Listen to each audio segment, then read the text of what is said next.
Good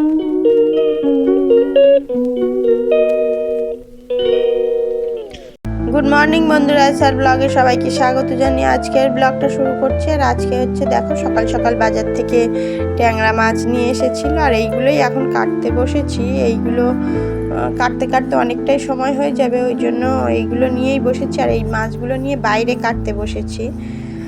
আর এই যে দেখো বাইরে বসেছি, সব সময় ঘরের মধ্যে বসি, কিন্তু বাইরেটা বেশি বসা হয় না। আর বাইরে বসা মানেই ঝামেলা, কাক তারপরে বিড়াল এগুলো এসে ভীষণ উৎপাত করছিল।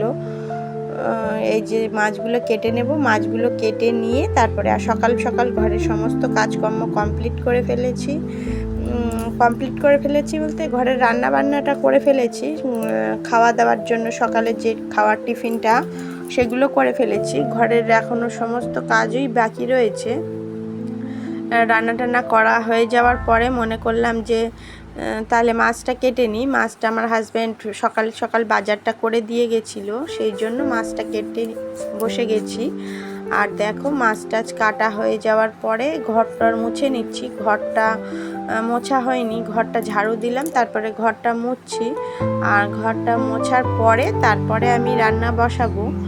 আর সমস্ত দিনের মতনই আজকেও ট্রেনিংয়ে যেতে হবে, ওই জন্য সমস্ত কাজই রেডি করে নিচ্ছি। এগুলো ঘরটার মুছে নিয়ে তারপরে রান্নাটা বসাবো। আর বাচ্চারা স্কুলে গেছে, বাচ্চারা স্কুলে আগেই সকাল সকাল বেরিয়ে পড়েছে। আর এখন ঘড়িতে বেজে গেছে 10:30 মতন বেজে গেছে। আর এর মধ্যেই আমি মাছ টাছ কেটে সমস্ত তরকারি কেটে গুছিয়ে রেখে এসেছি। এখন গিয়ে ঝপঝপ রান্নাটা করব, ঘরটা মুছে নেব, নিয়ে স্নান করে পুজোটা দিয়ে নেব, তারপরে রান্নাটা করেই বেরিয়ে পড়বো। তাহলে দেখতে থাকো। আমার ঘর মোছা হয়ে যাওয়ার পরে রান্না করি। আর কি রান্না করব আজকে, ট্যাংরা মাছ দিয়ে একটু রান্না করব, কচু আলু দিয়ে মাছটা ঝোল করব। আর করব হচ্ছে লম্বা লম্বা যে সিমগুলো আছে ওই সিমগুলো দিয়ে আলু দিয়ে ভাজবো। আর কিছুই রান্না করব না, সেরকম ঝামেলার কিছুই নেই। তাহলে ওইগুলো কেটে কুটে গুছিয়ে রেখে তারপরে এলাম, আমি ঘরটা মুছে নিচ্ছি। ঘর তো আর সব ঝাড়ু দিলাম, ঝাড়ু দেওয়ার পরে মুছে নিয়ে তারপরে স্নান করে পুজো দিয়ে একবারে রান্না করতে যাব। ওইগুলো করতেই আমার সকাল সকাল অনেকটাই সময় লেগে গেল, যেহেতু মাছটা কাটতে হয়েছিল। আর মাছটা আমি তো সব দিন মাছ কাটি না বা ভালো কাটতেও পারি না, ওই জন্য মাছটা কাটতে আমার অনেক সময় লেগে গেল। আর আমার শাশুড়ি মা একটু ডাক্তারখানায় গেছিল, ওই জন্য আমার অনেকটাই দেরি হয়ে গেল। দেখো স্নান সেরে পুজোটাও দিয়ে নিয়েছি, পুজোটা দিয়ে।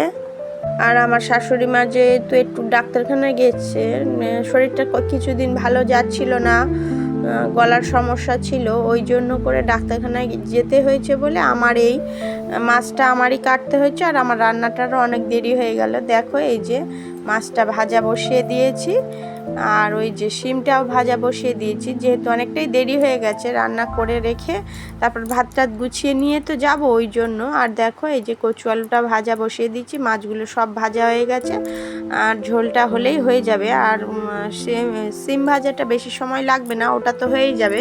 তাহলে দেখো আমার রান্না বান্না কমপ্লিট হয়ে গেল। এই যে মাছগুলো সবে মাত্র ঝোলের মধ্যে দিলাম, আর একটু ফুটিয়ে নিলেই আমার রান্নার মাছের ঝোলটা কমপ্লিট হয়ে যাবে। আর কচু দিয়েই মাছটা খাবে বললো, আগের দিনও ট্যাংরা মাছ আনা হয়েছিল, কচু দিয়ে খাওয়া হয়েছে, সেই জন্য আজকেও বলছে কচু দিয়ে খাওয়া হবে। আর এই যে দেখো সিমের তরকারিটা হয়ে গেছে, আর এই যে মাছের তরকারিটা নামালেই আমার রান্না বান্না কমপ্লিট। তাহলে এখন যাব ট্রেনিংয়ে। আর গুড ইভিনিং বন্ধুরা। আর আমি ট্রেনিং থেকে এখনই না, আমি আস্তে আস্তে 4টে বেজে গেছে, 4টের সময় বাড়ি এসেছি। আর তারপরে দেবার্ঘ পড়তে এসেছে 5টা থেকে।